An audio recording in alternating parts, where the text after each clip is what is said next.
Hello guys, welcome to my channel let's crack judiciary. So guys, आज की video में हम चैप्टर 14 को कंप्लीट करेंगे और false evidence and offences against public justice. तो 260 से लेके 269 पे ये चैप्टर कंप्लीट हो जाएगा। तो इससे पहले मैंने सेक्शन 1 से लेके 259 कवर कर दिए हैं बीएनएस में। आप मेरी चैनल के प्लेलिस्ट बीएनएस में जाके सेक्शन वाइज ये वीडियो देख सकते हैं और समझ सकते हैं। तो चलिए स्टार्ट करते हैं सेक्शन 260 से। देखिए 260 क्या कहता है, ध्यान रखना क्योंकि ये रिलेट करता है 259 से।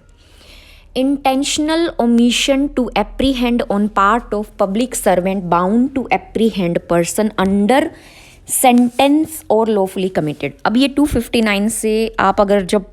259 को करेंगे तो आपको लगेगा कि ये सेम है, लेकिन 259 में क्या है, पर्सन जो है चार्ज है ऑफेंस से, लेकिन यहाँ पे क्या है, वो सेंटेंस में है। तो अब क्या कह रहा है कि whoever being a public servant, यानी कि कोई भी जो पब्लिक सर्वेंट है, legally bound as such public servant to apprehend, legally bound है ऐसा पब्लिक सर्वेंट पकड़ने के लिए या किसी पर्सन को कन्फाइनमेंट में रखने के लिए, और to keep in confinement any person under sentence of a court for any offence, यानी कि कोर्ट के द्वारा दी गई उसको सेंटेंस किसी भी ऑफेंस के लिए वो उसको क्या कर सकता है, कन्फाइनमेंट में रख सकता है, और लॉफुली कमिटेड टू कस्टडी, या फिर कस्टडी में रख सकता है। Intentionally omits to apprehend such person, और इंटेंशनली क्या करता है, ओमिट कर देता है ऐसे पर्सन को पकड़ने के लिए, और intentionally suffer such person to escape, या उसको भाग जाने के लिए, और intentionally aid such person in escaping और attempting to escape from such confinement shall be punished with imprisonment for life. अब क्या होगा यहाँ पे, उसको लाइफ इम्प्रीजनमेंट या 14 ईयर्स तक की सज़ा हो सकती है। किसके लिए, अगर वो कन्फाइनमेंट में पर्सन था और वो कौन सी सज़ा काट रहा था, यानी कि उसको सेंटेंस क्या दिया गया था, डेथ सेंटेंस, डेथ सेंटेंस वाला व्यक्ति था, और आपने ओमिट कर दिया उसको, आपकी ड्यूटी थी उसे पकड़े रहने के लिए, उसे कन्फाइन करने के लिए, तो वहाँ पे इंटेंशनल होना चाहिए, ठीक है, नेग्लिजेंसी नहीं आएगी। इंटेंशनल आप ओमिट कर देते हो उसको वहाँ पे रखने के लिए, जबकि आपकी ड्यूटी है that you confine that person, तो वहाँ पे आप क्या होगा, लाइफ इम्प्रीजनमेंट और 14 ईयर्स का हो जाएगा। अगर वो पर्सन की सेंटेंस है 10 ईयर्स या उससे ज़्यादा, तो आपको कितनी होगी, पब्लिक सर्वेंट को कितनी होगी, 7 ईयर्स की, with imprisonment of either description for a term which may extend to 7 years with or without fine if the person in confinement or who ought to have been apprehended is subject by a sentence of a court or by a virtue of commutation of such sentence to imprisonment for life or imprisonment for a term of 10 years or upwards. सी में है with imprisonment of either description for a term विच में extend to 3 years. 3 साल की कहाँ पे होगी, जहाँ पे अब हमने 10 या उससे ऊपर की थी, तो 10 से नीचे वाली यानी कि टिल 9 तक हो जाएगा। नोट एक्सटेंडेड टू 10 ईयर्स है, मतलब उसको 9 साल तक की कोई भी इम्प्रीजनमेंट दे रखी है तो पब्लिक सर्वेंट को 3 ईयर्स की हो जाएगी, ठीक है। सेक्शन 261 है, अब यहाँ पे देखना क्या वर्ड आया, नेग्लिजेंटली। 261 का हाईलाइट वर्ड है ये, escape from confinement और custody negligently suffered by public servant। अब पब्लिक सर्वेंट इंटेंशनली कर रहा था 259 में भी 260 में भी। अब यहाँ पे क्या हुआ, उसका कोई इंटेंशन नहीं है बट वो नेग्लिजेंट है। whoever being a public servant legally bound as such public servant to keep in confinement any person charged with or convicted of any offense। ध्यान रखना, चार्ज भी है यहाँ पे या कन्विक्शन उसको दी गई है, दोनों चीज़ें आ गई। और lawful committed to custody negligently suffer such person to escape from confinement, यानी कि वहाँ पे उसकी ड्यूटी है उसको कन्फाइन करने की, लेकिन आपने नेग्लिजेंटली काम किया है, हालांकि आपकी कोई इंटेंशन नहीं थी उसको भगाने की, नेग्लिजेंटली आपने काम किया, तो केवल आपको 2 साल की मिलेगी। देखा कितना ये डिफरेंस है वर्ड्स का और पनिशमेंट्स का। सेक्शन 262 कहता है रेजिस्टेंस और obstruction by a person to his lawful apprehension. अब ध्यान देना इस सेक्शन पे 262 पे, whoever कोई भी intentionally offers any resistance or illegal obstruction to the lawful apprehension of himself for any offense with which he is charged or which he is convicted, यानी कि अब आपको पकड़ने का हक है लेकिन आप रेजिस्ट कर रहे हो, ठीक है, अपने आप को ध्यान रखना, for any offence of himself, जिससे या तो आप चार्ज हो या कन्विक्ट हो, आपको सेंटेंस दिया गया है, और एस्केप्स और attempts to escape from any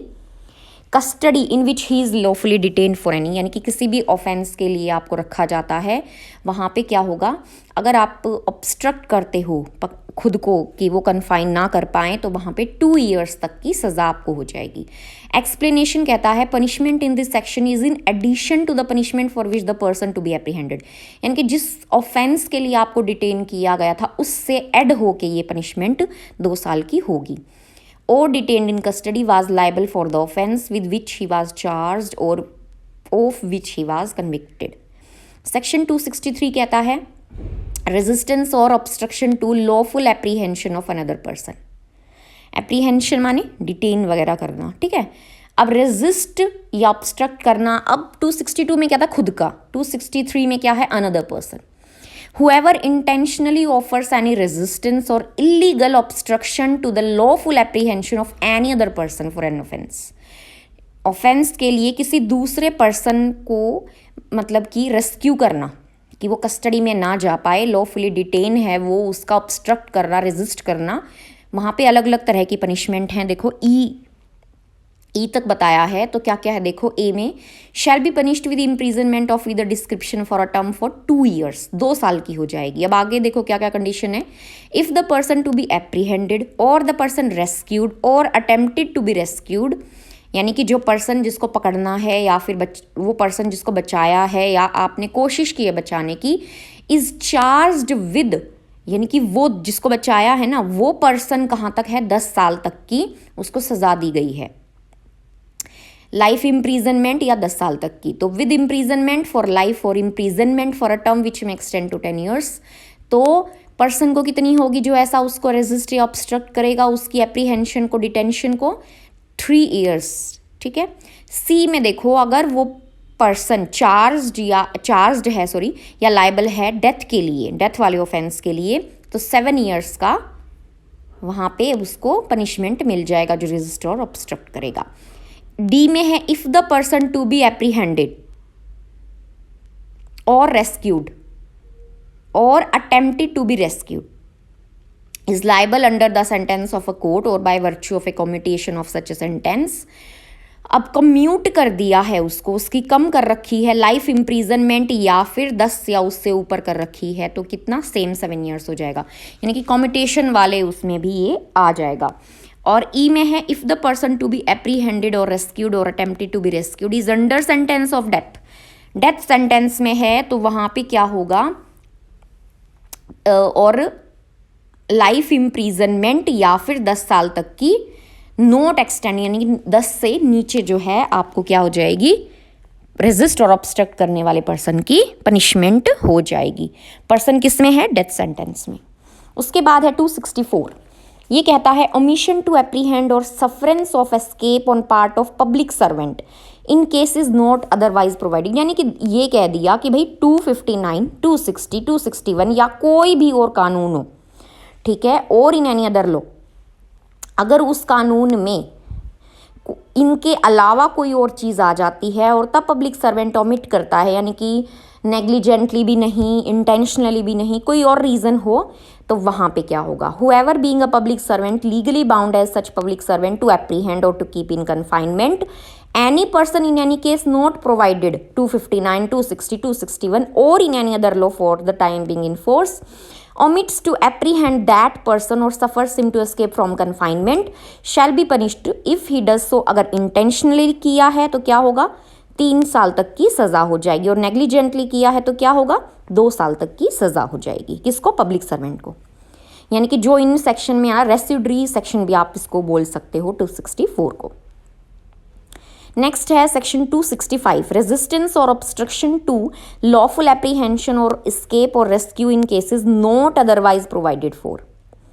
यानी कि जो 262 में नहीं है, 263 में नहीं है, यानी कि आप रेजिस्ट या ऑब्स्ट्रक्ट करते हो खुद का या दूसरे पर्सन का,